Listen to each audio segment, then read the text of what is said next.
Okay, I'm a little bit early, and I'm noticing my microphone green is working, and we'll hope that continues and that I don't have to restart like I have a few times.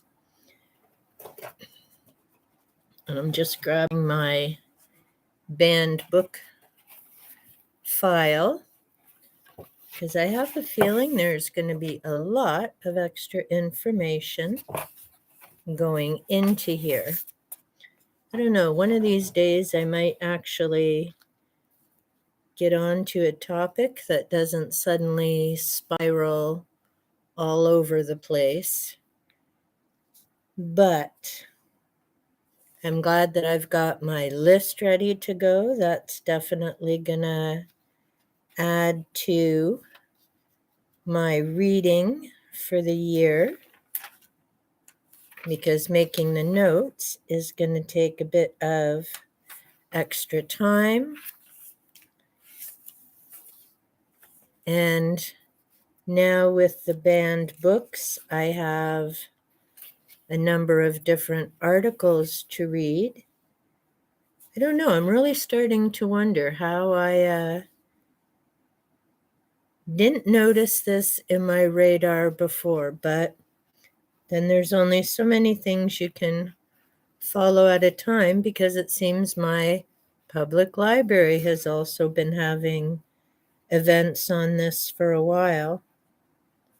So the one article that I'll need to read is the start of Freedom to Read Week. This was February 19th from 2023. And then it was interesting because a month later, on May the 18th, there was some controversy over a speaker not being allowed to do their presentation at the Central Library. So now I'm going to have to read those two articles and find out what that was all about. And then, like I say, I've got my list together, and I was very happy to see that my library now has the catalog back up and running, and you can again put books on hold through the computer, which is super handy. And I now have my first 4 books on hold, and it'll be a few days until I can go to the library and pick them up. But the first 4 books that I'm going to be reading is, first of all, Looking for Alaska.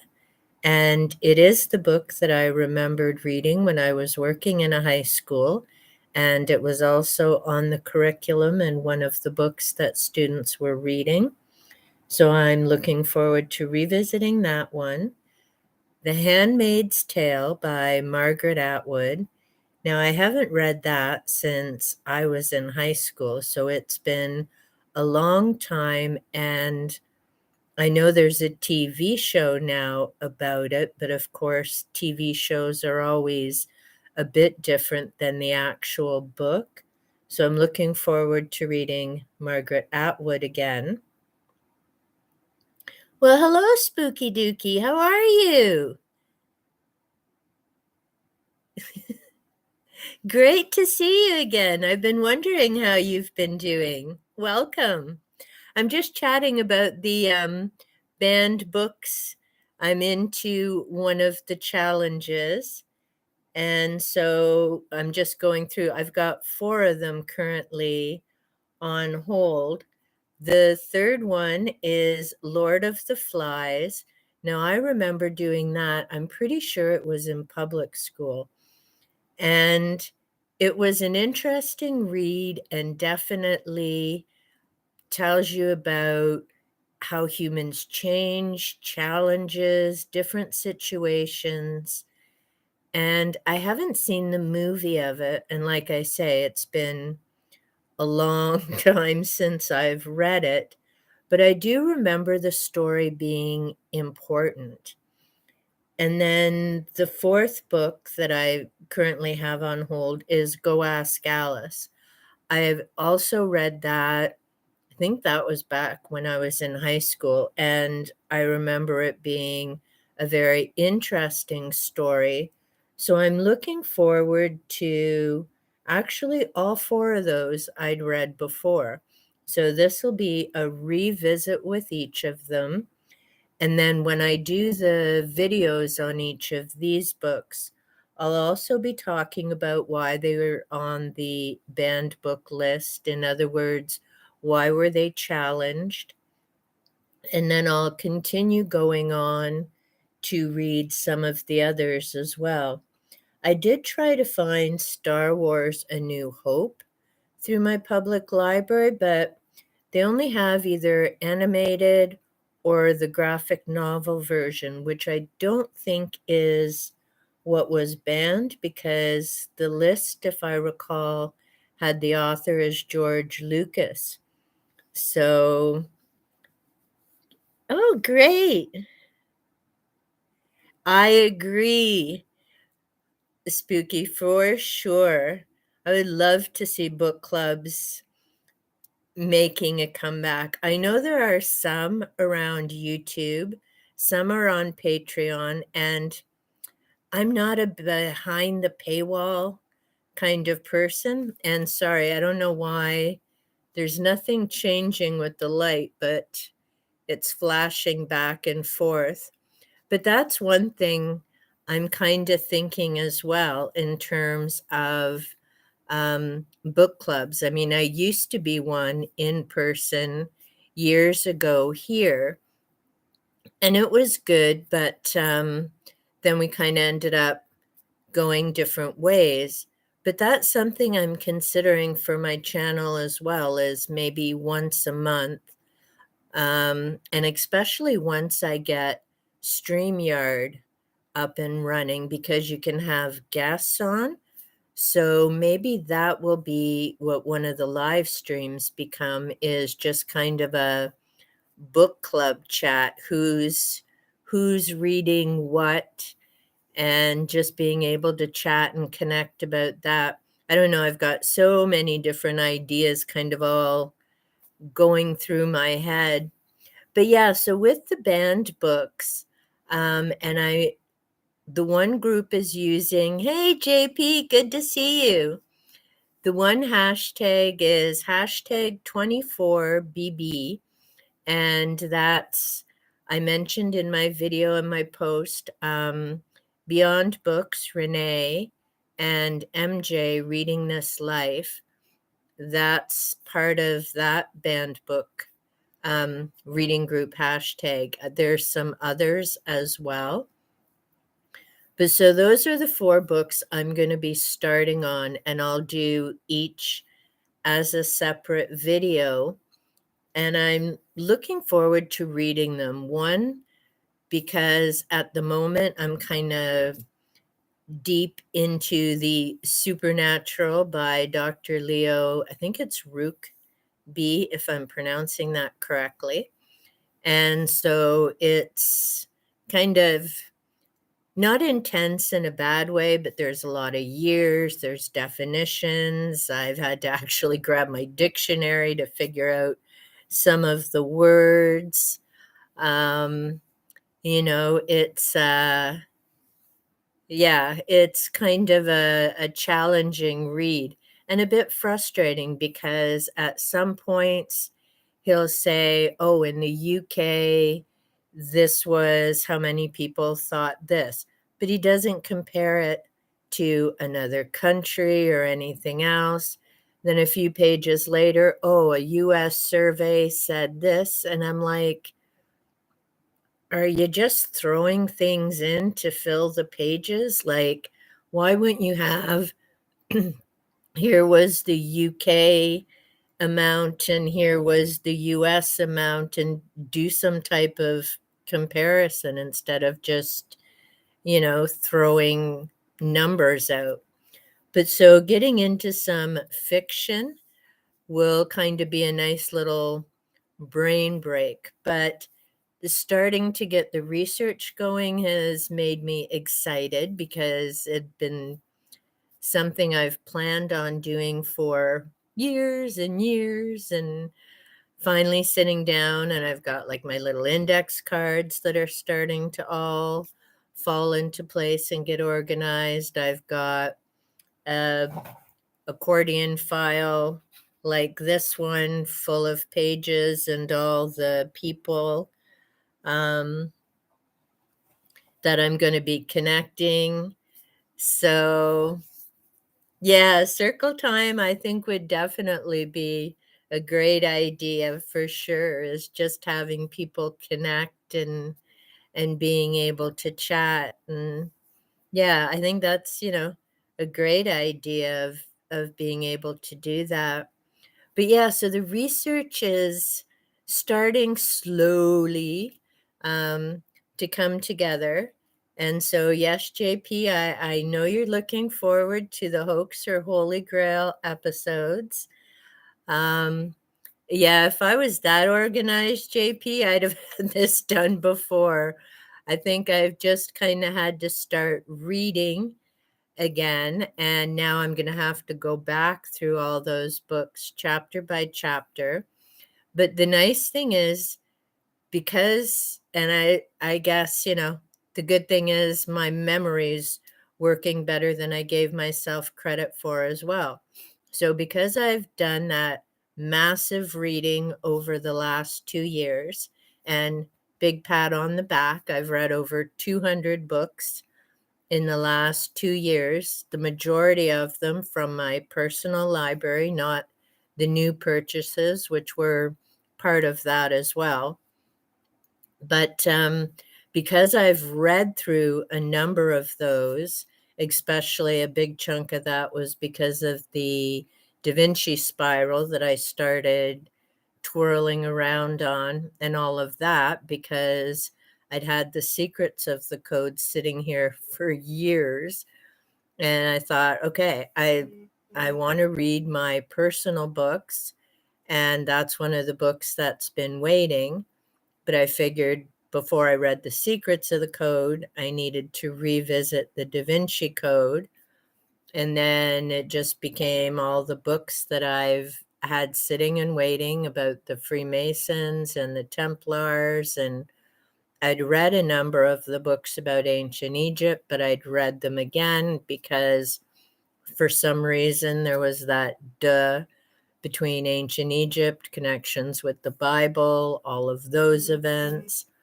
And so the nice thing is that while I revisited all these books, and like I say, I'm going to have to go through chapter by chapter and things, but now as I'm doing notes, I'm remembering the other books that it refers back to.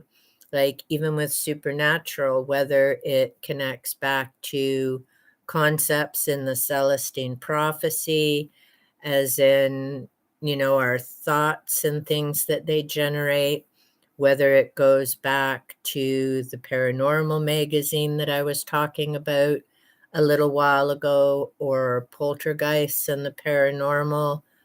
So now I've got extra notes that I'm putting into the margins of the different books.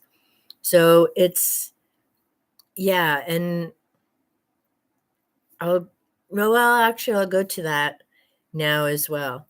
So TBR lists, I notice as I go, and I've been checking out a lot more bookish channels and booktubers, and I notice a lot of people have TBR lists, partly because it helps keep them on track, it helps them set goals, and I'm all for that. I'm, find what works best for you.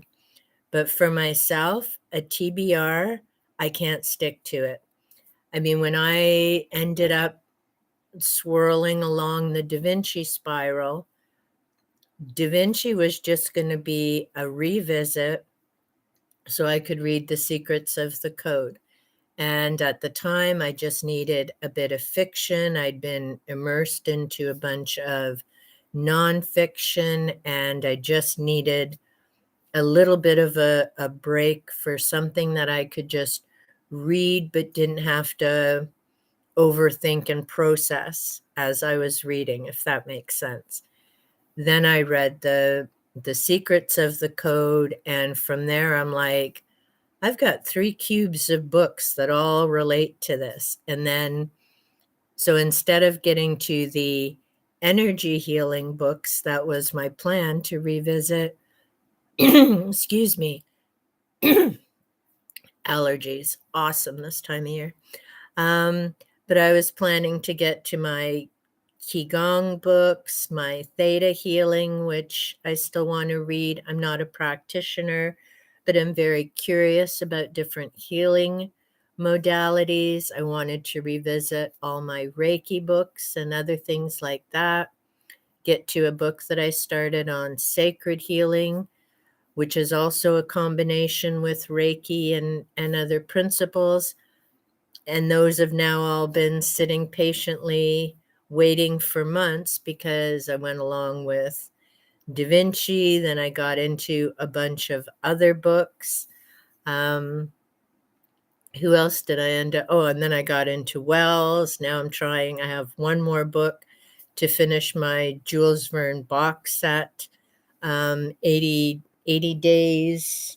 I know I've got it sitting not far here. I think 80 days around the world, something like that. So I need to get that finished so I can then put Jules Verne aside. And so I can put that aside. JP, I'm almost finished The Earth Path by Starhawk. And yes, she is the author of The Spiral Dance. And and again, this is why I don't have a TBR. I wasn't planning on revisiting this book just yet. This is grounding your spirit in the rhythms of nature. I love it. She's one of my favorite pagan authors for sure. And this talks about the elements and reconnecting with nature and the earth. And I'll definitely be doing a review on her book. And to me, you don't need to be pagan to read something like this. She's talking about permaculture and connecting with the earth and honoring with the earth. And you're absolutely right, Spookies, the Reiki principles just for today. And I'm just going to read your other shows, pivot more to my head. Yep. Recovery coach, nice. Found that we can all, exactly. And I mean, Reiki, and in this particular book with Starhawk, it isn't spells and things. There's meditations, but she focuses more on the environment and, as I say, permaculture, gardening, connecting with the elements, earth, air, fire, water, spirit. So it's a great read, and I love being outside. Like when I'm outside gardening, to me, that's my meditation. I'm focused on what I'm doing. I'm looking for the little insects. I'm listening to the birds. It's my happy place. It's my happy time. So I really enjoy that. We just finally got snow here a couple weeks ago. So for the first time this winter, I was able to shovel out back. My husband did the driveway, but I did the back deck and a bit back there. And it was great because, again, as I'm shoveling, I'm listening to the snow. I'm paying attention to what's around me. I get to see the birds and all of that. So this is definitely an enjoyable read. She's got a great way of making her point. And as she said throughout this, like she has a home in San Francisco and a home up in Northern California, which is out in the sticks type of thing. And like she said, even though in that home it's solar powered, they've figured out their own water and things, she doesn't expect that everyone's going to do that. It's more about being mindful and aware of what you can realistically do in your own situation to minimize your carbon footprint. Because like she said, she gets on planes, and because she speaks all around the world, she does workshops and other things. She's an activist. They try to be peaceful, and she does training for peaceful activism. But again, she'll get on a plane because that's the only way that she can get to some of the places. So she isn't one of these everyone has to do it my way type of people. Her thing, and this is my take from it, is it's more about bringing awareness to the situation and being mindful of what you personally do and what you realistically can do. Like for example, I live in the city. I try to minimize my use with lights to only where I am in the evening. We watch when we use hydro so that as much as possible, it's not during peak hours, that type of thing. Everyone has their own way of doing it. She also makes the point, which I appreciate, is you don't need to be vegan to live a responsible life. In fact, it's about honoring whatever you're eating, meat, plant, mineral, because all of that makes up our food. She also talks about the importance of all these animals and how they're a part of making the soil good, and how when the bison used to roam the lands, their hoofs and the cycles. It also reminded me of an amazing video, and I'll have to see if it's on YouTube. I'd come across it years ago when I was on Facebook. It's a 5-minute video, and it's called How Wolves, oh, see, now I'm not going to be able, How Wolves Changed the Earth. And it talks about the importance of the wolves. And I know people have issues with it. Their kills are not pretty, but the wolves work as a pack. They call the herd, which is better for the herd as well. But the animal kill from the wolves feeds a large variety of other animals, because once the wolves are done, then the other animals come. The other thing that most people don't know is that there's a certain type of butterfly that relies on wolf scat for their nutrients. So we need the wolves in our system. Everything has a part to play. The little ants have their role, all of it. So I really enjoy her writing and pointing that out and stressing the be realistic. What can you personally do? And it's not about being perfection, and it's not about lecturing other people what to do and how to do it. It's about honoring your own path and honoring the earth. I mean, we need the earth to survive. It's that simple. So, yeah, this was a great read, and I'm just a few pages. I think I've got about 20 more pages to finish that book. And then I want to revisit Gary, just reaching here, Gary Sukov, The Seed of the Soul. I don't know if I said Zukave. This is I enjoyed this read. And again, he's not so much about lecturing, but he's got some great ideas and quotes. And, again, it's about just being mindful and realistic, how you're interacting with other people, how you speak to other people. And spookies, this comes back to Reiki, right? Those 5 principles of be kind. And that includes with yourself. People tend to sometimes think about being kind to others, but they forget to do that with themselves as well. And just for today, because with so many different things going on, it's sometimes easy to get caught up in, what about this and that and everything else. And sometimes we have to bring it down to just for today. That works with the Reiki principles, that works with 12-step programs, which came up in the Empath Survival Guide. It comes up in the Artist's Way with Julia Cameron. It used to be part of my work with clients when I was a caseworker. I used to go to AA and NA meetings with clients. And I don't know if I can reach it right now or not, because I had to move my chair forward. Here it is. And I can reach it. Yay! This is a book I definitely plan on reading in the next bit.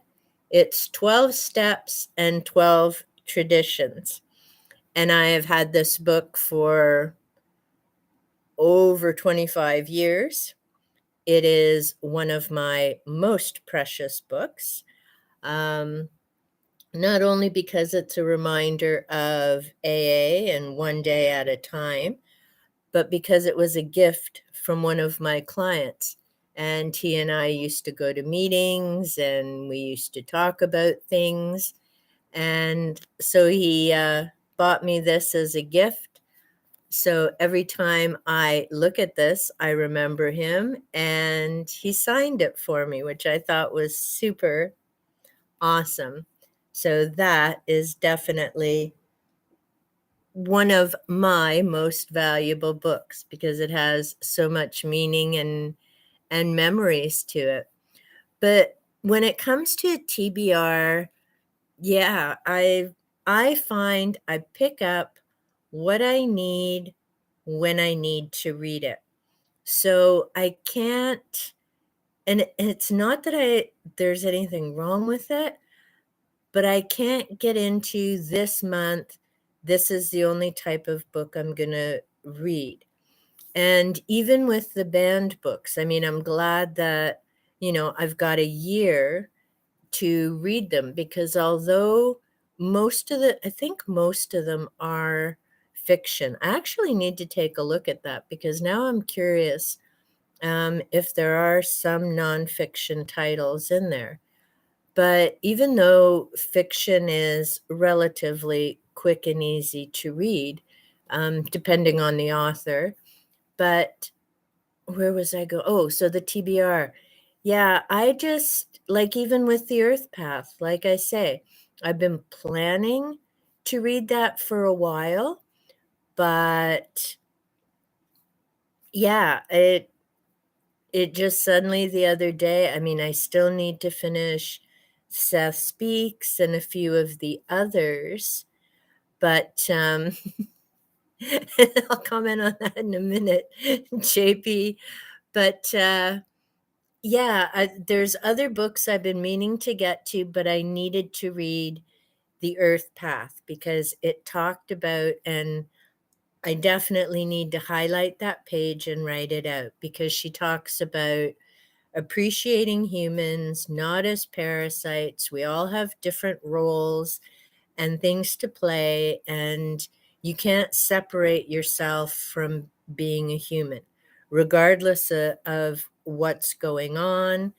And it's staying grounded and that whole, like I say, peaceful activism. And there have been others, Dr. Martin Luther King, and when the Freedom Riders, it was all about being peaceful. I mean, horrific things happened to them, and they had, I think it was a 2-week training that they had to do before they went on the ride. And I give them a lot of credit, because man, that took a lot to not react back with things that were happening to them.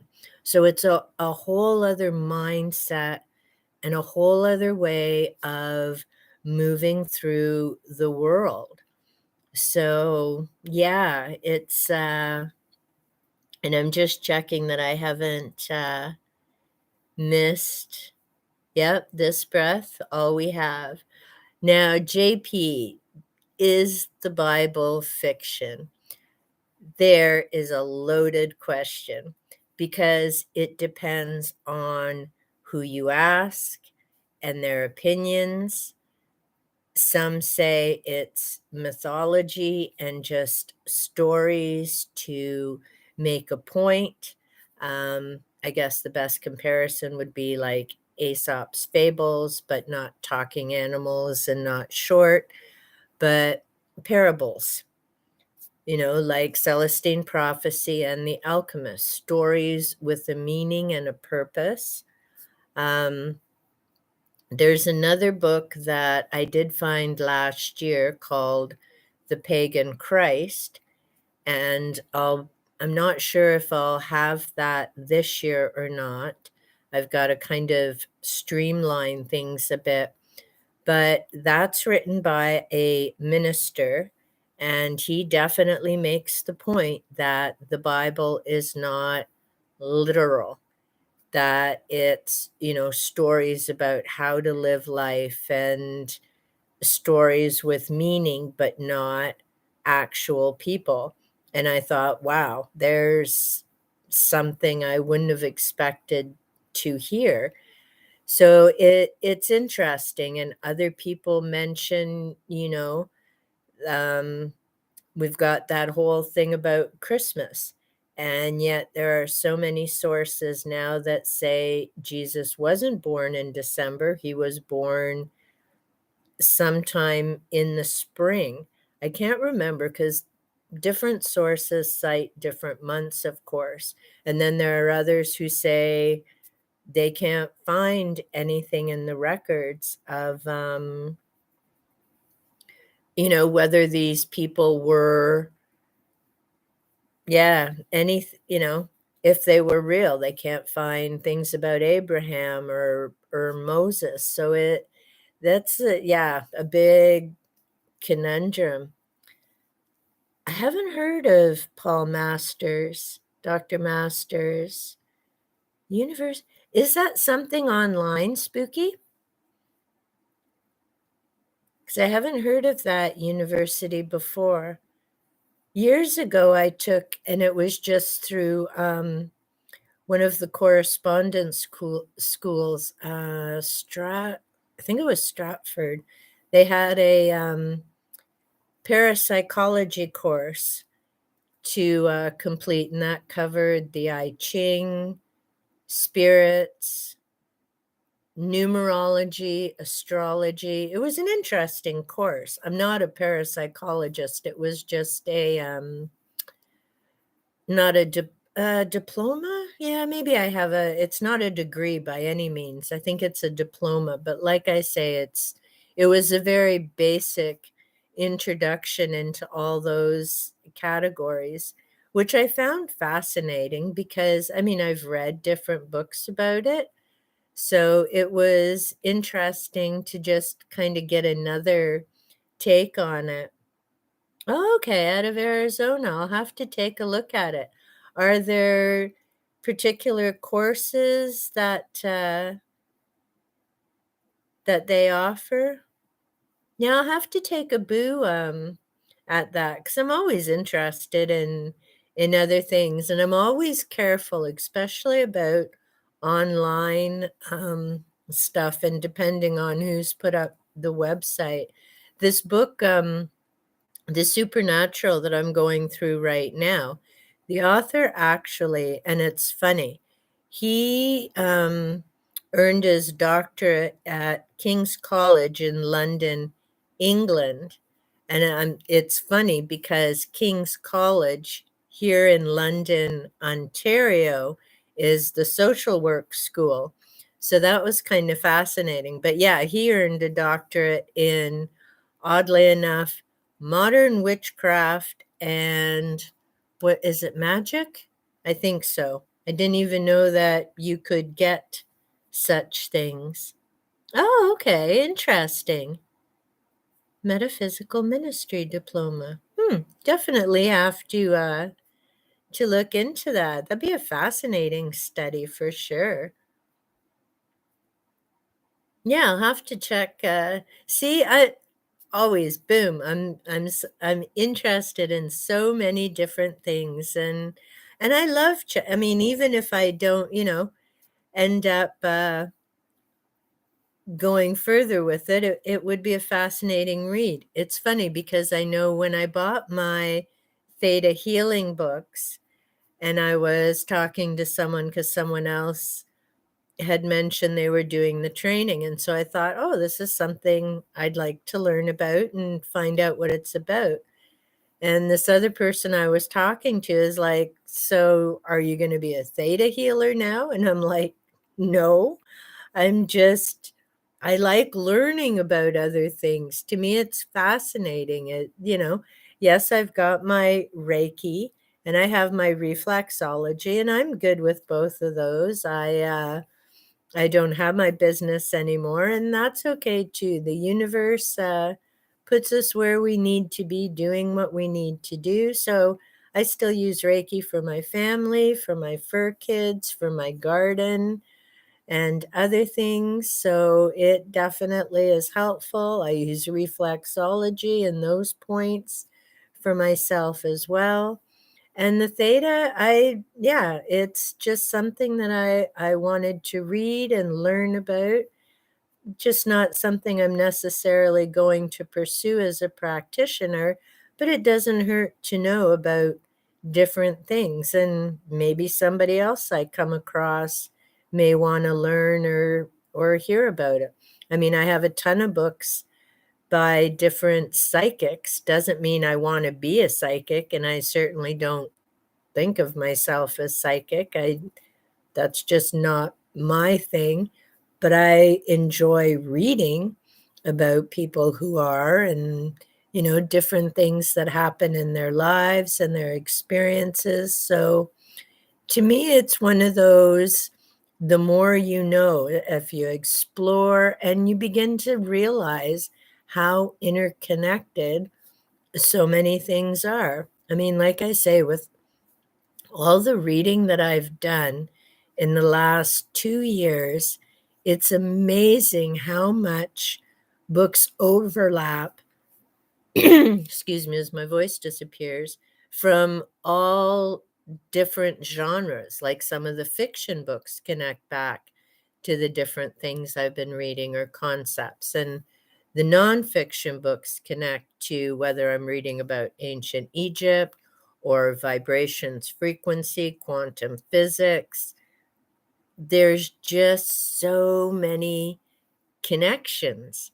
And yeah, I was just reading in Starhawk, and it came up the other day too, is on one hand, yes, it's great to be very knowledgeable about one thing. Um, I guess a perfect example would be doctors. You have your specialists, but you also need to know about the whole body and the whole system to really get to that healing. Because if you only know, and I mean, this is a out there example, but if you only know about eyeballs, your eyeballs are connected to everything else. There's the nerves, there's the brain, there's, all kinds of stuff that goes into that. So you really need to know more than just one part of the body. So I think it's important. It's great to have specialists, and they're certainly needed, whether it's, medical or in other studies as well. But I think it's equally important to have those specialists talking to other people as well. Oh, I haven't heard of him. I'll have to check him out as well. There's a few names I'll have to check out. Thanks, Spooky. Yeah, and I mean, again, and that's the beauty of being able to connect with other people and talk to other people or email, text, what have you. We each have different people that we listen to, we read, we watch their videos, And then the more that we each connect with each other and share that information and thoughts and ideas, the better it is. And when I was talking about, I think it was my occult project video. And, I did that project back in the early 1980s when I was 18 years old. Well, now I'm 60. Woohoo! And actually, it's great.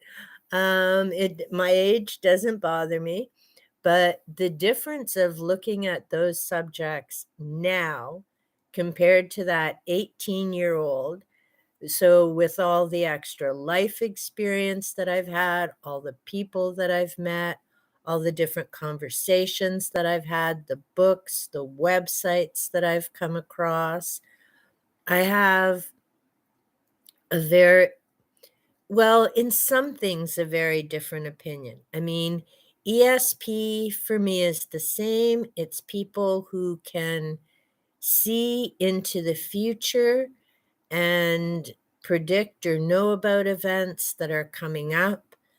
Um, it's just that we don't have scientific proof of it. I mean, like I said in that video as well, it's a bit sad that the questions that I posed in that video still haven't been answered in terms of extrasensory perception, psychokinesis, UFOs or UAPs, as they're called now. We still don't know in terms of angels and other entities. Like, are they the way they're described in the various religions? Are they dimensional beings? Because when I wrote that essay, dimensions and parallel universes and other planets were all the stuff of science fiction, not science fact like they are now. So, I really wish that there were more answers and not like the government conspiracy. They've known all about this stuff. And maybe the government has, maybe they haven't.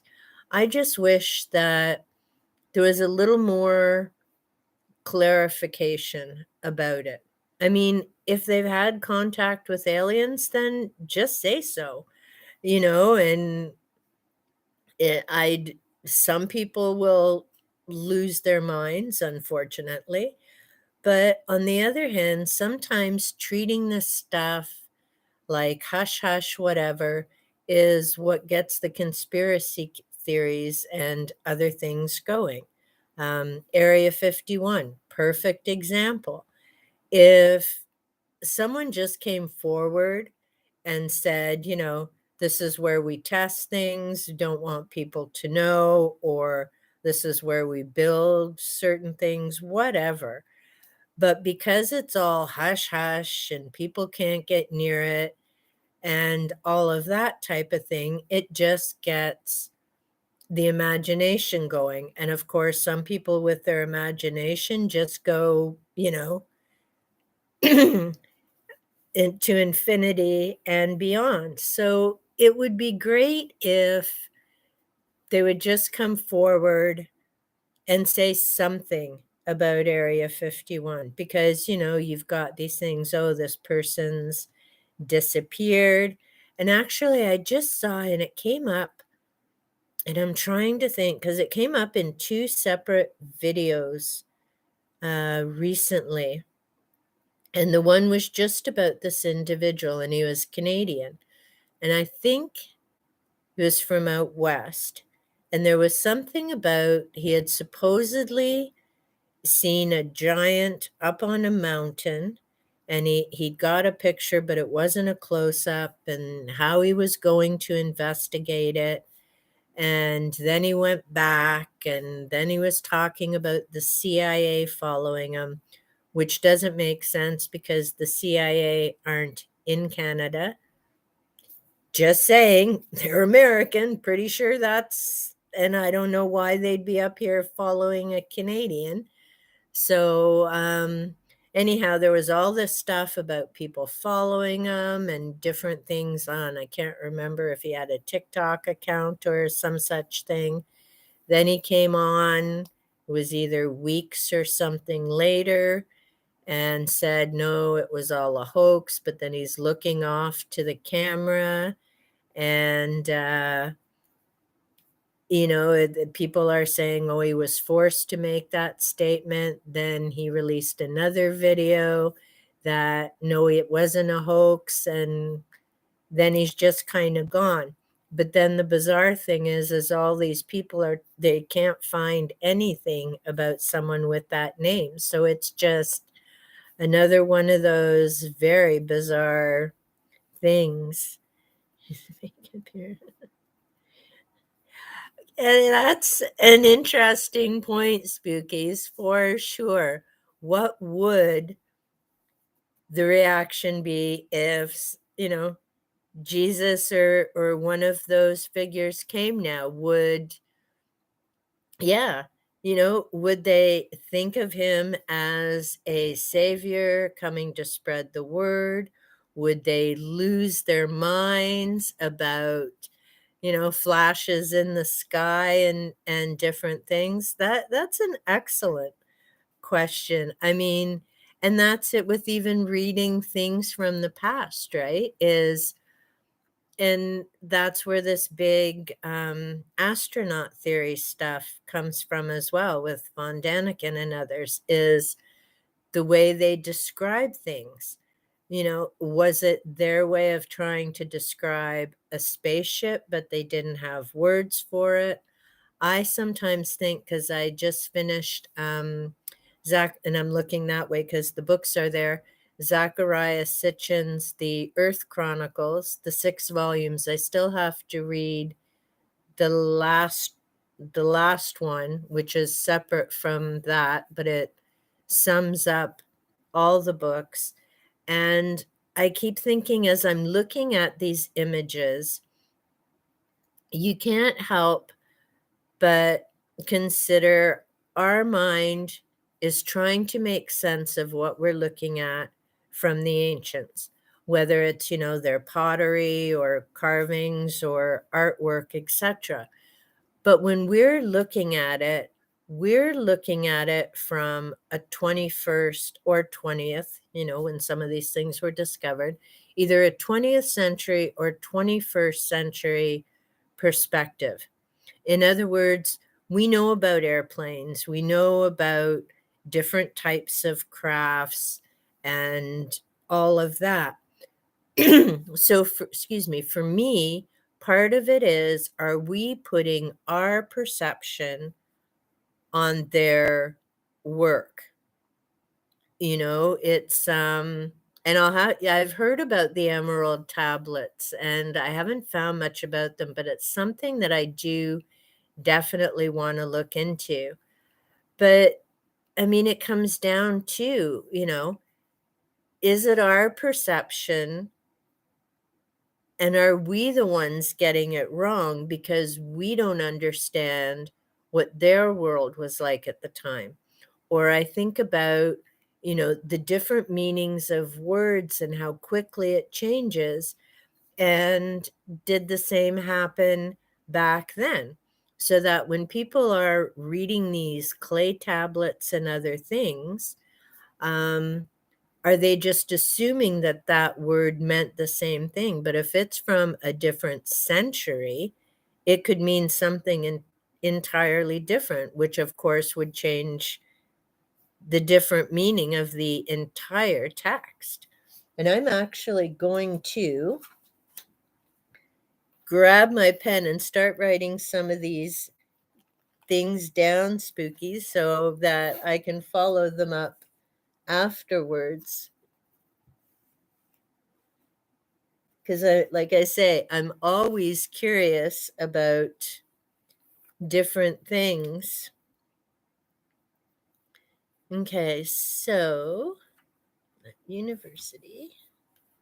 But yeah, so I don't know, there's so many different things out there to learn about. And I know I can't read everything and piece it all together, but I have to say I enjoy the journey, and I definitely, um, yeah, I can't do a TBR because when I've tried that, I'll have something set up and then something else catches my attention, or there's something else I need to read at the time. I'm very much, it comes into your hands when you need it. I don't know if that would be considered synchronicity. I don't believe in coincidence. I think things fall together and you connect with people when you need to, or information comes forward when you can understand it and it's going to fit for you. So like this banned book thing. I mean, I worked in education for 23 years, and it's not jingling any bells that we did anything in regard to that. I remember the anti-bullying programs and the safe schools and the empathy programs and so many other things, but I don't specifically remember this issue about banned books.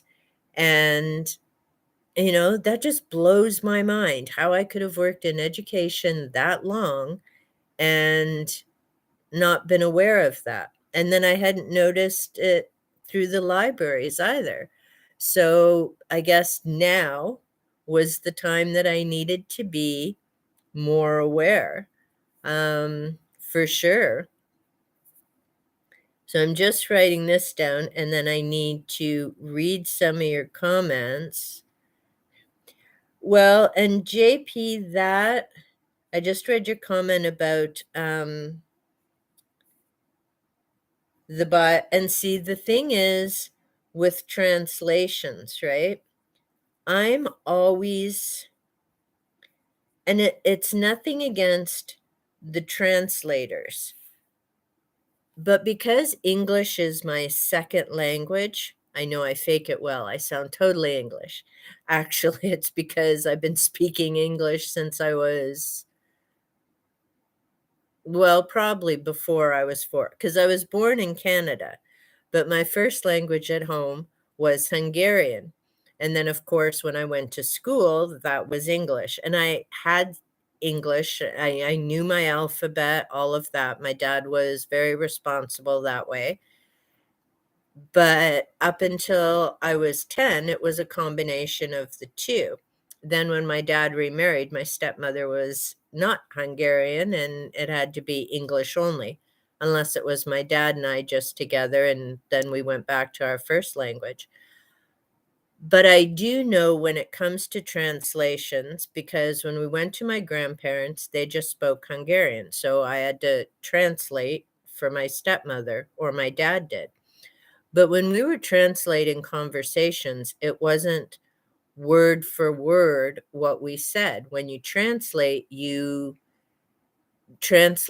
gist of what you're saying. And when you're translating text, again, it isn't going to be word for word. And the other thing with different languages, as you say, JP, is then you've got that cultural component. So it isn't just the words that you use, because different words mean different things in different languages. But then you've got that cultural understanding of how things are expressed and done as well. And I mean, the stories in the Bible, and I'm out and see, this is just like me. Why are they set up in columns with numbers? I've never understood that. Why aren't they written as paragraphs? Like, why is it set up in columns with the numbers? And I haven't come across anything to explain that yet. Aw, thanks, Spookies. And, the thing with this channel is, and I enjoy it, there's so many other people out there like me. And the more that we connect and chat and talk and spread the light, the better, right? That's what I'm really hoping for this channel, is to be able to connect with like-minded people, and that doesn't mean agree with me. I love hearing the other side of a thought, or a theory, what have you. That's how we grow and expand. If we all think the same thing, how boring would that be, right? There's something to be said to have a conversation.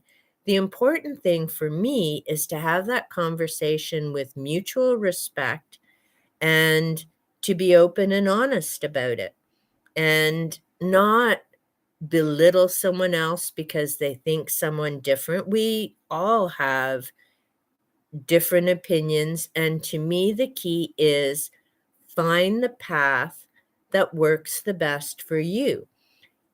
But don't think that because that works for you, it's going to work for me, and vice versa. I know the different things I believe or I do are not meant for everybody, and I'm okay with that. As long as you're not going to get in my face about your way, I'm definitely not about getting into anybody else's face about their choices or their way. As long as we're all mutually working together to make this world a better place, then I'm good with that. So, yeah. Yeah, it's huge to have that connection to the cultural past, Spookies. And, I'm glad that I do have that other side of things and different perspective. Now, ironically, had my father been a bit different, I'd probably still be a farmer, but he decided, no, in order for me to be a farmer, I would need to marry a farmer. So I went to college and I became a social service worker, and he ended up keeping the farm. So that kind of backfired a bit, but yeah, I'm a brat. I'm not really into the do it this way. It was like, no, I'll farm, but don't be asking me to get married to do it. And then it's funny because I ended up marrying a city guy, and now here I am in the city. But yeah, it was great, and I enjoyed that. It was a different culture. Um, my grandmother was very traditional and definitely Roman Catholic, but she was one of the few who lived her beliefs not in a bad way. Um, but she went to church on Sundays. She lived her beliefs, and that's what worked for her. It's not the path that worked for me, which she well knows because she's been gone since I was 18. But her, I respected. Other people who talked about it, um, yeah, very true, Spookies. um, and my dad and I used to hit loggerheads on a few things, but that also kept me motivated. And I mean, because of that decision, I ended up where I am. And, I met a lot of amazing people because of that journey. So it all kind of worked out for sure. Um, JP, about, yeah, the no killing or murder, and that's where I had to take a break in my video when I was talking about that, because I just can't wrap my head around it. And I mean, part of it is politics and power grabs, and when you dehumanize or demoralize other people, and you try to justify why it's okay for you to kill, but not other people, it just becomes a big mess. And when you think of the number of people, like, um, it wasn't in the Perfect Heresy because I haven't reread that yet. It might have been the book on Gnosticism or one of the others, because I've come across this saying a few times. And it may have been when they were trying to annihilate the Cathars. And it was the big standoff, and they had decided they were going to kill all of them. And it was one of the people who had decided to kill everyone. And someone else said, but we know there's other people in there. They're not just Cathars. I mean, it was a peaceful community. They'd all gotten along together, and then suddenly someone decided that was a bad thing. And the response of this one individual, I believe he was a priest, was, well, just kill them all, and God will know when they get there who belongs to him. I'm like, are you kidding me? So you're fine with killing your own people. How does that make sense? And why would your God think that's okay? Like, I I'm never going to be able to wrap my head around stuff like that. I don't understand it. I'm never going to understand it. There are certain things that I've seen around social media and day to day, and I'm just like, wow. Do you even hear yourself? And it's part of why I don't watch the news, because it's so ridiculous, some of these hypocrites. And I'm not going to name them because they get way too much airtime as it is. And, they're touting themselves as these amazing individuals. And then a couple days later, they've been arrested for this, or they were doing that. And it's just completely counter to what they were talking about, and expecting other people to be like, or what they expect people to do. I'm just like, wow. Yeah. And that's the other thing I'm kind of coming up to right now, JP, is as I'm in this book about, I've just finished reading the section on angels, and now I'm into what's called demons. And I still don't know what I think about the big D. I mean, I know they're popular on YouTube with a whole lot of people, but according to this, and I need to cross-reference, and I'm making notes in my notes and in the book, is, they started out as they weren't bad. And then different things happened politically. There were different things between different groups. And then all of a sudden, the demons, well, I guess you need to have a bad guy. And that became the demons. And then people got onto this idea of, the devil made me do it and all that kind of stuff. Because, you go with that line, there's no self-responsibility. And it's a mess. Like, politics and these wars between humans have caused so much conflict for so many different things. Aw, thanks, Spookies.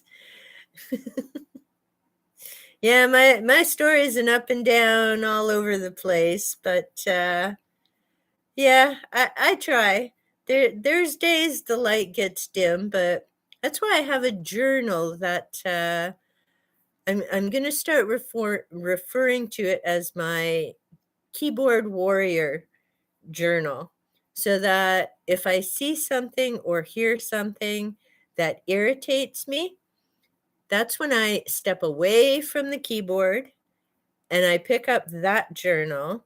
And actually, I was gonna do, well, I still may do a video on it. Um, but that particular journal, I'll set up in a duotang and I'll write back to front. But the reason I'll do that is when I see something that really ticks me off, instead of getting near a keyboard or talking to anybody, because I'm very aware of thoughts and energy and what you spread and promote. So the whole idea of this particular type of journal is to just get out what's irking me. And then I can say whatever I want because the only one who would ever read it is me, and just get it all out of my head. And then when I'm done with it, I take the pages out of the journal and I either put them through the shredder or I rip them up into little tiny pieces and then is gone. So then I'm not carrying that crap with me and I'm not busy brain twirling it around going, how could they say that? How could they do that? Just a sec, cough again. But then I get it out. So I'm not trying to stuff it inside and just keep stuffing, because as I used to tell my clients, when you do that, it's like a pop bottle with a lid. So every time you open the bottle and you keep stuffing more in there, eventually the bottle's going to explode, which is never good for anyone, because more often than not, when that explosion happens, it happens to people who didn't even have anything to do with what ticked you off in the first place. So, yeah, that's my keyboard warrior journal. And thankfully, I didn't have to use it the other day, which comes up to that whole hacker situation going on here in southwestern Ontario. And I'm sure it's not happening just here. But in October of 2023, Toronto, one of the bigger library systems in the province, ended up getting hacked. And then in December, our library in London, so that's 16 branches, ended up getting hacked. There were 5 hospitals in the area that ended up getting hacked, cyber attacked, I guess is the new term for it. And of course, with all of that was theft, because they stole the different information from employees and I'm sure patients and patrons of the libraries. And apparently there's a source there to sell this information to, which is like uber twisted, but it's a very different world. But I mean, the ripple effect of all of that, and I did put it in my community post. And yeah, I mean, it wasn't just the identity theft or that we lost, the catalog to look up books or being able to put books on hold. And it's always the low income families that take the hardest hits when this crap happens, right? And of course, having it happen in December, that meant different programs weren't running over Christmas. It meant different groups weren't able to meet, whether that was book clubs or knitting groups. There's groups for moms and their kids. Like, so many people were impacted in so many ways. And it's frustrating because I'm sure the people who did these cyber attacks, whether it was one group or several groups, don't even give a second thought to the ripple effect. I mean, the people in the hospitals, those places getting cyber attacked, that's scary because, it impacts machinery and so many other things. When Rogers crashed here, I think it's a couple years ago now, there were small hospitals in rural settings that were closed because apparently without the machines, they couldn't provide service to people. And that's damn scary, especially when you think of different things like how solar flares impact things. I mean, I get it. And I'm not saying, well, obviously, because I'm doing a live stream. So I'm obviously not against technology 100%. But to me, there needs to be some kind of a backup system. There needs to be things in place to still provide for people when, technology goes kablooey just because it's technology or because some asshat decided, hey, let's screw around with things and make someone's life difficult. Like, I don't understand people like that. Aw, thanks, Spookies. Yeah, it was so cute when I saw Mr. Gray's video, and I was watching it to see who the channels were that he was going to shout out. And see again, synchronicity, right? My husband was on holidays during um, Christmas time, and Mr. Gray, Dan released that video while my husband was on holidays, and I just happened to, usually I watch YouTube in the evenings, but I happened to decide to catch this one in the afternoon. And so I'm listening to it with my headphones because my husband was sitting there reading.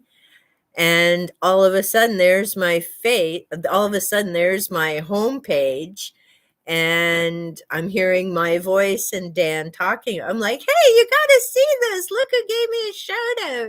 It's huge. He's got 18K subs. It's amazing. So I quick, un, unplugged my headphones. And so we got to watch that together. So that was kind of cool and very humble. Hey, Dan, we were just talking about your shout out to me.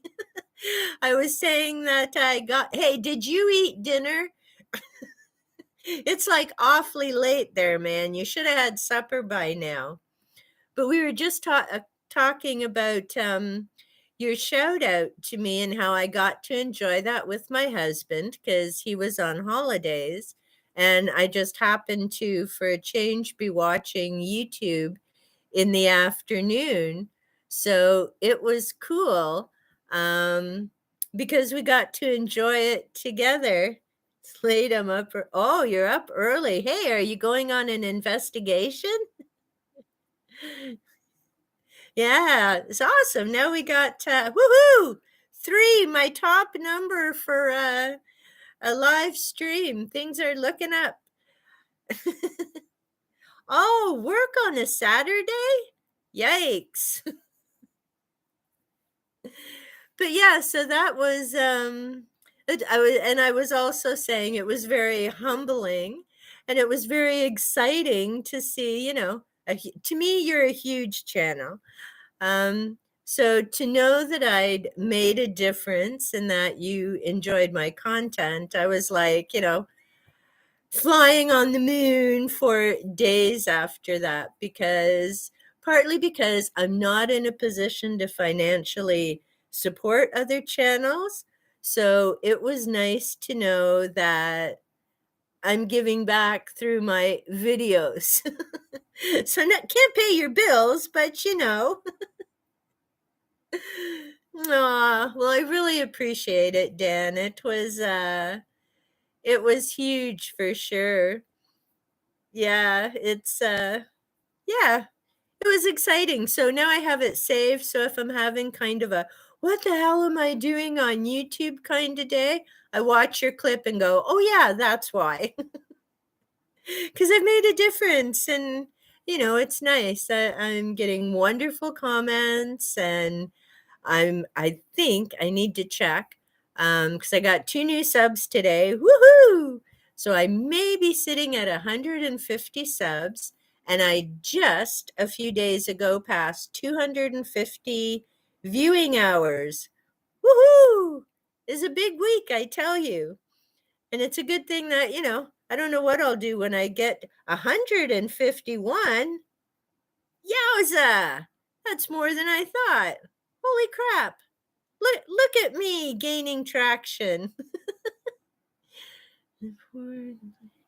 Sorry, just going back to reading JP's. And you're right about the way things are going with the world. We were talking before, Dan, about my library got hit by a cyber attack. So I wasn't able to go through the catalog and put books on hold until a couple of days ago. And it was crazy. But I got to put books on. So actually, a bit earlier, we were talking about I'm on doing the banned book 24 in 2024 challenge. And what I did was combine the American list with the Canadian banned books that I found. So I've got my list of 24 books, and then it's just starting to read them. So the titles, so Spooky and JP, I'm just going to back up a bit and get Dan caught up. The books that I'm going to be reading at first, I've got these on hold now, is Looking for Alaska, The Handmaid's Tale, which I read back in school, but I haven't read it since. Lord of the Flies, which JP, I'm not sure if you were in when Spookies and I were talking about that yet or not. And I remember reading that in public school. And yeah, to me, it's a great story. And Go Ask Alice are the 4 books that I'm going to be reading at first. Yep, Lord of the Flies. But the other books, and I hadn't talked about these yet. The other books that were on the list, either between the United States or Canada or both, The Hunger Games. So there's 3 books off the bat because it's a series. A Clockwork Orange, and these are the books that I'm planning to read.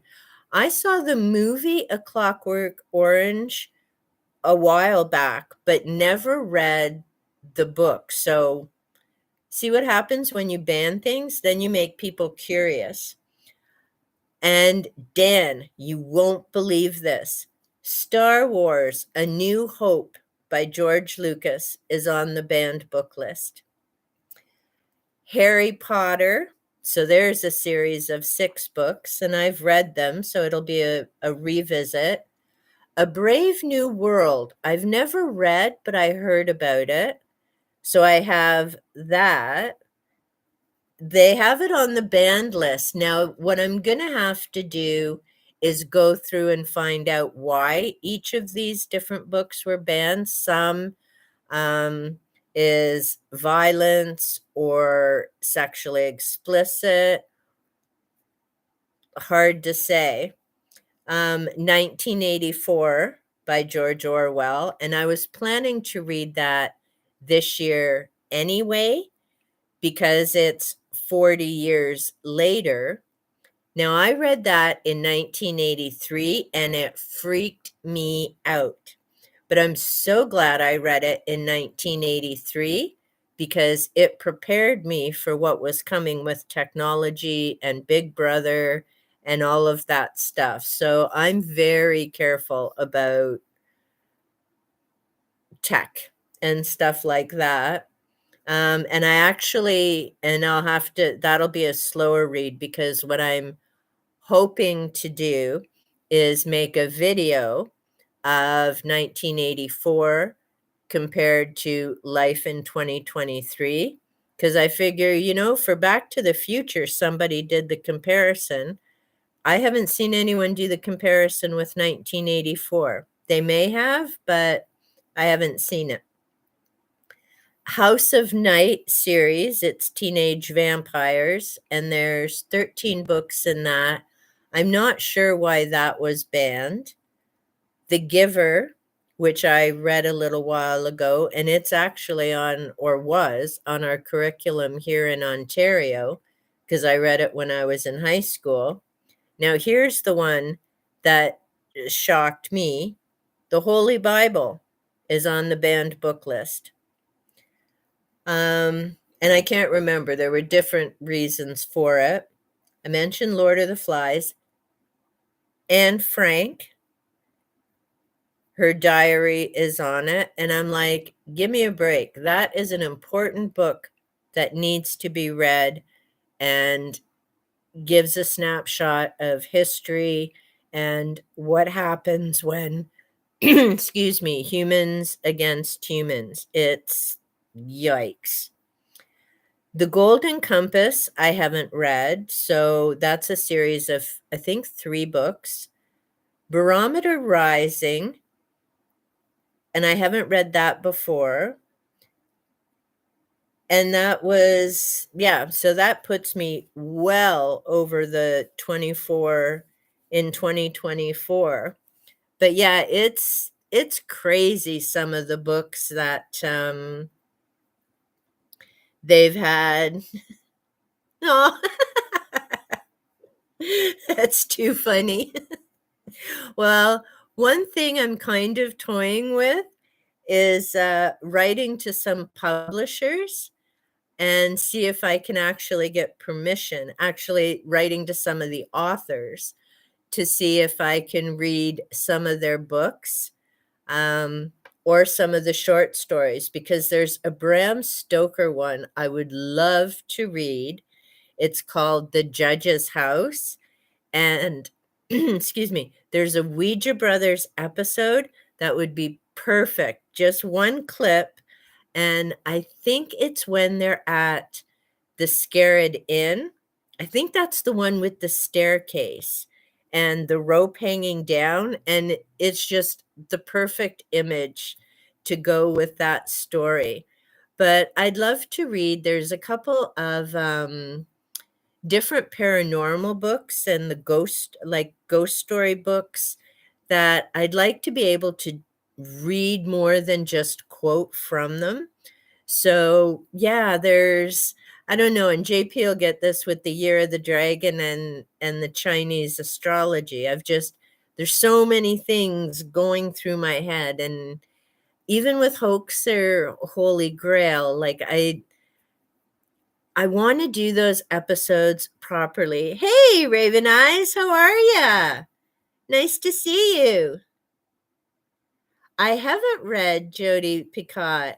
What type of books do they and I'm just writing this down. What type of books do they write? But yeah, so I need to figure out where, I mean, I did the occult project as kind of the starting point for Hoax or Holy Grail, because that was really what gave me the idea of doing that series, because all those questions are still unanswered. ESP, UFOs, angels, all of that stuff is still in the land of who knows. And here we are, 100 years after J.B. Rhine was doing his research. And there's the name for those 5 cards that he used. But there still aren't answers. In this book that I'm reading right now, this author, um, this author, um, in the supernatural, talks about poltergeist as a noisy spirit. That's it. And this guy's supposed to be like a flippin' expert. And I'm like, hello, psychokinesis. There's another group of parapsychologists who say poltergeist, psychokinesis, that's what it is. It isn't just a noisy spirit. And to me, that's the big problem with the paranormal field. If you can't come up with terms of what you're looking for and get on the same page, then how are we going to find any concise answers? How are you going to know what you're looking for or testing for? And I mean, I get it. Everyone's got their own ideas, their own theories, and that's great. I mean, you need to have different ideas and theories.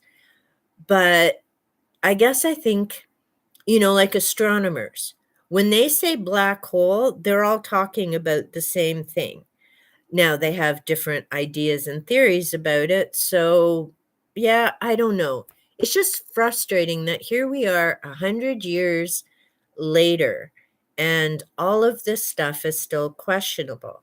Now, the other part of it is, you know, does the discovery of dimensions or string theory, is that going to give us more answers? Are some of these things that people are looking for, are they just dimensional beings? Are they loved ones who have passed on? Are they lower energetic entities? It's there's so many there's still so many unanswered questions out there. And when I was looking into some things the other day, we've got a parapsychology organization here in Canada, and there was another one that I was looking at in the United States as well. So, I mean, they have their own groups, and there are some scientists that are looking into it and still doing research and that type of thing. But I mean, sometimes people get frustrated and say, well, the scientists aren't taking it serious and they need to be more on board. But as I mentioned, might have been in the occult video, the scientists aren't going to get involved unless there's some kind of payoff or income for them. And they're competing with hundreds, if not thousands, of other scientists for funding dollars.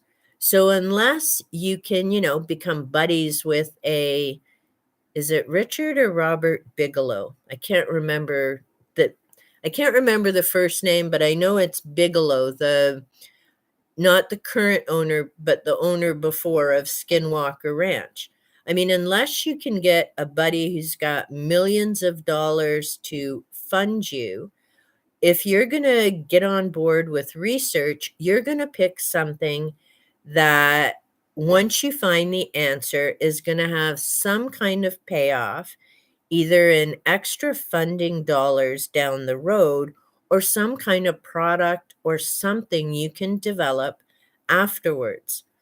And there's the big challenge with the paranormal because, okay, maybe you can prove that a ghost is a ghost, but what's the payoff?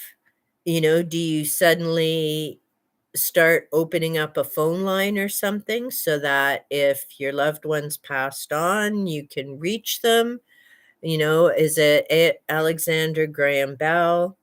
There was one of them who they keep saying tried to invent a phone. Maybe was it Edison? I'm having a mind fart. I know one of them tried to come up with a spirit telephone. And I'd read actually, it was a Mitch Al- Album book about a spirit telephone. All right. Well, I know how you young ones need your sleep, Dan. Thanks so much for popping in. Really enjoyed. Again, thanks so much for the shout out. It was very much appreciated and your continued support.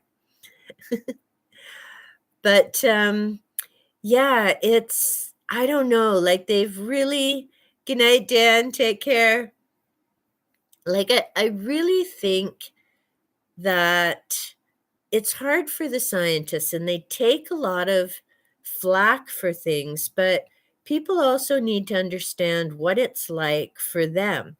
An excellent point or book that brought it up, and thank you to Timothy Collins for recommending it, was Bellwether. And I wish I could think, is it Connie? See, now I'm going to have to look it up. But Bellwether was an amazing book, and I think that's part of what got me thinking about it. It's about two scientists, and they're trying to make sense of chaos theory, and the other one is looking into something else. And it really talks about the point from the scientists trying to get funding dollars and what applications are like, and the governing bodies who make the decisions about who get the dollars. And again, that's going to be based on what's on the other side of it. So, I mean, people need to be realistic. There are parapsychologists who are trying to make a difference and doing experiments and doing research. There are people taking it seriously, trying to make sense of things. Now, it doesn't help when you have, how can I put this tactfully? Nonsense all over social media. I mean, it's not restricted just to YouTube, let's be serious. And I don't just mean the creators and the posters. Unfortunately, people don't do research. And so they just automatically assume that what they're watching is real, and then they run with it instead of looking at a content creator's about page. And I'll come back to Yasko. I keep seeing him all over debunker channels. I'd never have heard of him if not for the debunkers. And yet, right on his about page, clear as day, is that his content's based on spooky things. He's not pretending to be real. And unfortunately, um, you know, I'm sure some of Yasko's viewers think he's real, and so I get why the debunkers cover him. But I mean, part of the responsibility has to go to ourselves, me included, as viewers, to question what you see. And it's why I say to people, that includes me. I mean, what I share and talk about is based on what I've read, what I've seen, what I've experienced. But those are my experiences. I mean, there are thousands of authors out there I've never heard of, I've never read, research papers, all the rest of it. I'm not an expert. I'm just someone who babbles about what I know, what I've seen, what I've read, what I've put together, and some of it may make sense to people, some of it may sound like utter nonsense to other people. So I mean, even with the stuff that I share, I always suggest that people check it out, look at other sources. I'm trying to get better of when I'm putting up some of my videos to list resources. In other words, what books does it make reference to? What other books do I think it connected to? What websites did I look at? And that way people can go and check for themselves if they're so inclined. But I mean, I do hope that people look a bit beyond just what they see in terms of a channel content or reading a post. Um, I know when I was on Facebook, and again, I haven't been on there, might be 3 years now. And, it was great through the COVID years and had some kind of contact with people. And there were some great pages that had jokes and were light. So, it was helpful. I mean, there are a lot of things I dislike about Facebook, but there are a lot of good things about it. There could be as well with TikTok. I've never been on TikTok. I've never had an interest. But like anything, there are no doubt some amazing people on there. But what I did notice when I was on Facebook is people would hit share and you'd read the article, but then if you looked further, it was 5 or 8 years old and it was a bunch of hooey. And that's how this misinformation keeps going round and round and round.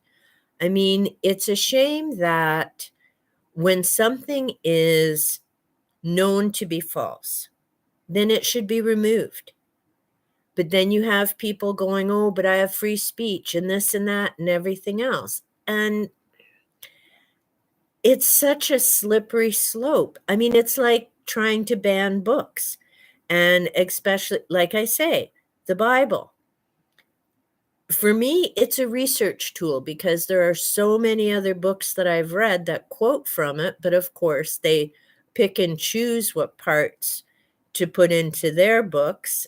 So I want to read the whole section because that's the only way you're going to figure out whether the author who's quoting that section actually got it right or whether they're putting their own spin or twisting words to make it sound like it fits with the theory that they're trying to present. But if the Holy Bible was no longer available, boom, there goes that research tool. There goes that resource. And there goes that book that for many people is about their way of life and their spiritual path. And that's why it's such a slippery slope when you're trying to say what, who can publish what content stays up, what content could be uploaded. There's no easy answer because then, of course, you have people with their own views, their own opinions. They want to be able to express them, whether they've bothered to research things or not, whether their intentions are to spread good ideas, good thoughts, spread the light, or whether they're just trying to fearmonger or spread hate. Both sides think they should have the right to voice that opinion, and it gets really challenging, and again, that's where it comes to the individual needs to decide and do their research and be really clear on what their path is. Like the one card that I have next to my positivity board says, be the change that you want to see. And I personally would hope people would want to be the light and spread the light and, care about other people and want to help other people and share information with other people and uplift other people, not tear them down or, we all have things we may not be proud of. We've all made mistakes. And I can't imagine anyone who wants that flashed up by a third party. I mean, if you want to share and do that to help others, to teach others, to support others, then that's your story to tell. It's your choice to make. It should not, in my opinion, and this is just my opinion, it isn't something that other people should be doing. It's not their place to tell your story. And again, that's just me.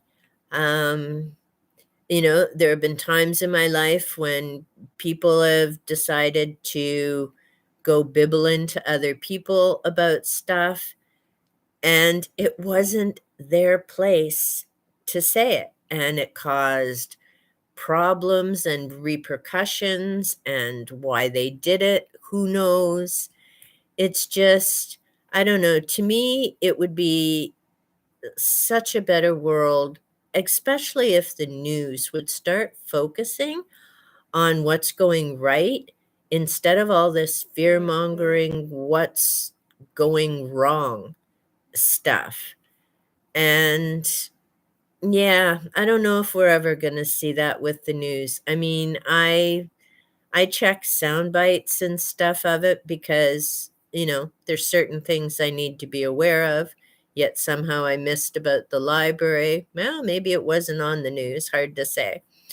But yeah, I tend to avoid the news just because it's so negative. I don't find it uplifting. I don't find that it's giving me information that I need. Um, it seems to focus on the same people over and over and over again. And then people wonder why these individuals keep pulling the stunts and doing what they do. Well, they do it because they're getting attention. Their name's all over the place and they're, yeah, attention seekers. They're like ego, huge. Well, exactly. It is spreading the light, spookies, for sure. And, the more that all of us start doing that, the better. I mean, it's a challenging time. Um, People are struggling with a lot of things right now between mental health, the different challenges. I know in my area and so many others, the cost of things have gone insane. So there's that challenge of just putting food on the table, paying the bills. Um, Here in Ontario, we're in winter, so you've got seasonal affective disorder. It's cloudy most of the time with few little snippets of sun. There's different people with health issues, things going on in their family. So, yeah, the more of us that can hold and spread the light in whatever way we do that, whether that's on, social media, whether that's in person, and whether that's sending it out in the form of Reiki or other energy healing or other ways of spreading the light, we just need more and more people doing that. And it doesn't mean that all 8 billion are going to become the light because let's face it, too much light, you go blind. But the other side is you need the other side to show you what you don't want to be or who you don't want to be. Because without that comparison, it would be very easy to start taking things for granted. Right? And that's why for myself, every night, the last thing I do is go through the day and list everything that I'm grateful for. And I start right from when I woke up. So, it could be I saw a bunny out under the bird feeder when I got up. I might have seen some birds. I make note of everything that happened through the day, whether that was cuddles with Zena, I finished a book, I did something in the house. I got a nice comment on one of my videos, or I got a nice email, something.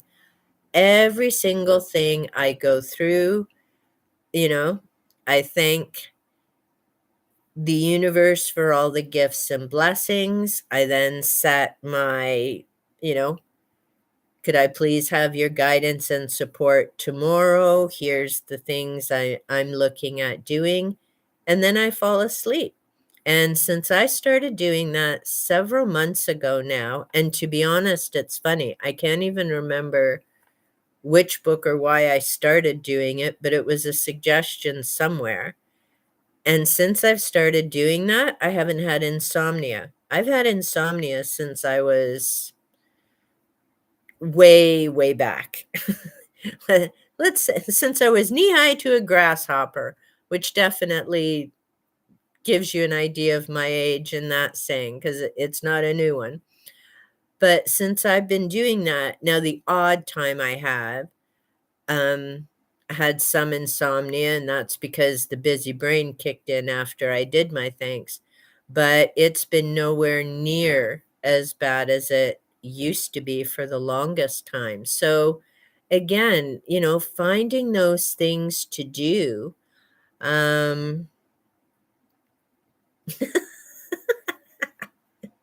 Oh, that's a hoot, Spookies. I've been called a lot of things, but never a den mother. That's kind of cool. I could make, cyber cookies and hand them out. Maybe that'll get more people into the live streams. Hey, I'm handing out cookies. That's sweet. Thank you. I love that. But yeah, I mean, that's the other thing, right? It doesn't have to be big, over the top things, a smile, sharing cookies. It was neat. The other day we had takeout because we do that once a week. And my husband was picking it up, and the location he's at, they hand out sandwiches to the homeless. So people can go in and they're on a list and ask for a sandwich. So they're able to get some food. And, you know, my husband had put in his order, and this gentleman had come up to get his sandwich. And my husband's like, "Hey, do you want fries and a drink with that?" And this gentleman's, "Yeah, that." So my husband paid for him. And the staff were kind of looking at him. And my husband's like, "What? Other people don't do that?" And that's just the kind of people we are. You do something for one person, you pay it forward, you do what you can. And, you know, that guy's whole evening was made with fries and a beverage, it's awesome. So, yeah, it's great. There's so many different things that you can do. Like JP, I know volunteers, and so that's giving of your time. Other people upload videos and keep them light and try to inspire and encourage and motivate people. And exactly, JP, they are like snowballs. It can be a smile, it can be a beverage, it could be loaning a book, recommending a book. Like, there's so many different ways to give of yourself to others. And I mean, it's why I say too now at the end of my videos, be sure to take care of yourself, because you've got to have your own energy high, and you need to take care of yourself, and you need to be in a good place so that you can give of yourself to other people, whether you're a practitioner giving a treatment, or you're volunteering, or you're sitting with a friend and having tea. You want to be in a good place and sending positive energy and sharing of yourself so that you can be there for the other person, especially if the other person's maybe having a challenging or a low day. And then hopefully that's reciprocated if, someday you're having a bit of a not so great day, then someone else can be there to help uplift you as well. And hopefully they've taken care of themselves. Because the more that I'm reading stuff by Lynn McTaggart and different things about quantum physics and all the rest of this stuff I've been getting into, it's your thoughts that go out to the world, whether you're thinking about someone in particular or not, that can end up impacting them if you're really focused on it. So if you're going to put stuff out into the world, put out good stuff instead of fear-based or, hate-based stuff. And try and send good thoughts out to people. Try and uplift and encourage them. And that can be challenging, particularly when people piss you off. And what I do in that case, and I'm trying to practice it more and more, is when something happens that irritates me, I immediately say, "Thank you for the lesson. Blessed be." And I just, and sometimes I have to say it 4 or 5 times before it, you know, starts to work. But then instead of getting caught up in "Stop making so much noise," or whatever it is that's irritated me, I'm into "Thank you for the lesson. Thank you for the lesson." Because I do believe things that we see and the people that we connect with and events that happen are lessons. They can seem like obstacles, they can seem like massive hurdles, and they certainly feel like it when you're in the thick of it. But then when we can take a step back and piece things together, then we start to see how different things connect. Perfect example was my back injury. I mean, that was a huge hurdle. I was off work for 5 months. It was a nightmare with WSIB and all kinds of other crap that happened. But on the other side of that was an amazing job that I would not have foreseen in a million years. So in order to get to that ideal job that I absolutely loved, I had to go through those 5 months. So when you're in the thick of it, it's really hard to see, if not for how that all played out, the other situation wouldn't have happened. But once you start connecting the dots, you can start to see where different things lead you and why different things were for the best.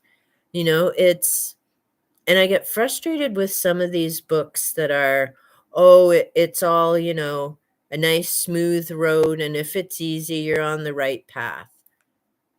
That's a load of crap. There are rarely times that everything goes tickety-boo, slick as can be, you're on the right path. We all run into hurdles, slam our heads in the wall sometimes, and sometimes the universe just wants to know, how serious are you about following this goal or committing to this path? And the universe will test you, and not just once. So if something's hard, it doesn't mean you're not on the right path. It could mean the universe is testing you. It could mean you're not meant to be on that path right now. And I go back to The Alchemist. If any of you have read that, by Paulo, and I'm never sure if I say his last name right, Coelho. But The Alchemist, perfect example of how things don't go smooth. I mean, our character gets robbed. He gets beat up. He loses his way. He's in a country where he doesn't speak the language. He ends up working at a place for, it's 2 or 3 years before he gets back on the original path that he was planning to follow. And yet, at the end of the story, he got to exactly where he needed to be. And the line that I remember and I love from that book, so our main character, Santiago, is with another character, and Santiago's telling him, I had a dream and I followed that dream.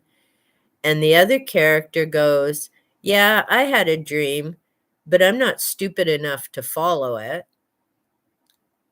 And yet, had that other character followed his dream, he may have actually ended up with all the riches. But because Santiago was the one who went through everything, he realized that he was developing and learning the skills that he needed to get to where he needed and wanted to be. And to me, life is like that. It's every once in a while, you need to take a detour. You need to go on the side road to pick up information or meet people or work through something. And I mean, that's the other. We all have stuff, and you're not going to work through all of it in a day. It's going to take time and effort and commitment. And some days you're not going to feel like doing it. And you know what? That's okay. Just for today, and being kind to yourself, because there's plenty of people who'll be happy to kick you in the ass and all the rest of it. So you may as well be good to yourself, because the more that you appreciate and value yourself for who you are and what you have to offer, the brighter your light's going to shine, the more that you're going to be able to offer, and the better you're going to feel regardless of what else is going on. So, yeah, that's just it's just kind of my life philosophy, and we kind of went from banned books to how you live your life to all kinds of other things. Bottom line is, I don't have a TBR. which is where some of this all started. I just I can't follow a TBR. I pick up a book when I need to read it. So like Starhawk this week, there were other things going on. I needed to read what she had to say in terms of reconnecting to the earth. And, I took my coffee outside the other day, bundled up, and enjoyed the birds and the breeze. And it wasn't frigid, frigid cold for a change. Um, and I don't know what I'm going to end up reading next. I am thinking of getting back to Seed of the Soul, but maybe I just need to kick back with Jules Verne and get that last book finished and carry on from there. So I don't know, and I'm good with that. It would drive, I'm sure, some people bonkers to not know. Um, but I'm good, and I'm fortunate and blessed, being a bookaholic, to have a ton of books to read. So I always have something, whether I reading ancient civilizations or my energy healing books and chakras, or I'm reading something else or work that's channeled. I mean, I love reading or my fiction books. I mean, now I'm thinking about it. Maybe I'll pick up that collection of horror books that had some short stories by I know Stoker's in them. I think there's some short stories by Edgar Allan Poe, and there are some by Lovecraft. So I'll have to see where I get motivated and where I'm going to be reading. So yeah, this was great. Woohoo! Biggest number of people on the live stream, and thank you so much everyone for joining and listening and sharing your thoughts. I truly appreciate it. Yes, the lovely bones I also have on my list, JP, and yeah, see, my TBR is insane. Like I'm if I go on Goodreads and look at my list there and then add all of these, I'm probably up to 200 books easily. Yeah, yeah, it's going to take me a while, and I still have over half of my own personal library to read. Now, some I won't because they're resource books. So I think that might save me 20 or so books. So, like the dictionary and a couple of other things like that. But I still have a good chunk of them to read. But I'm happy that, my studies are coming together. I'm starting to get the notes. I've got my files in place, my index cards. Hoax Holy Grail, I'm going to have to pick one topic, but so many of them I have different books that I need to look through. You're right, JP. What would I do in the afternoons? um, but yeah, so I need to decide, because when I do the episode, I want to make sure that I do it well and that I've covered the information. I know at some point, I'm not doing a huge dissertation and it's not going to be 2 hours long. And whatever I decide to do, I'll have my information together and maybe try to keep them about a 30-minute video or so. So I need to streamline and decide, what do I want to cover in it. I mean, I know places like 30 East Drive, I'm going to do in the spring. And I'm really glad Dan and Mark have agreed to come on that stream with me, because they've both been there. So I need to get that done. But before I get to 30 East Drive, I want to be sure I've covered things like the Fox sisters and other things. So I've got to decide what I'm going to cover and then start getting some of those videos made and out.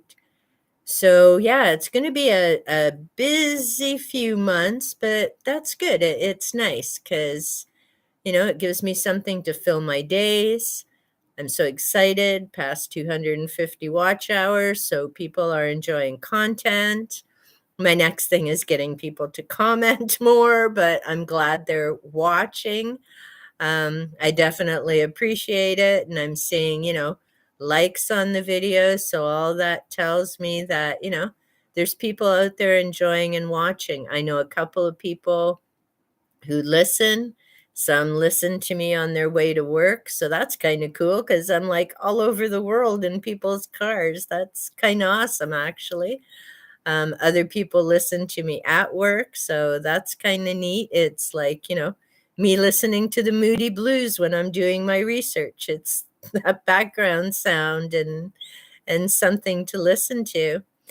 But I have a feeling the hubby's on his way home, which means I need to go well, I've got dinner figured out, but he'll be cruising in shortly, and holy cow, 2 hours. Man, can I talk. So anyhow, I will say thank you so much for joining me this afternoon. I've really enjoyed this. I've enjoyed reading your comments, lovely compliments. Thank you. And, it's been nice. It's great and I'm looking forward to, and I'll have to get StreamYard figured out soon because I'm really looking forward to having some other people join me in the chat so that, you're not just stuck listening to me babbling on. Other people have other ideas. But I think for now, I'm going to say be sure to take care of yourself. Thank you so much for joining me. I've definitely appreciated the gift of your time and being able to chat and connect. And we will do this again next Friday. Take care, everyone. Good to have you here.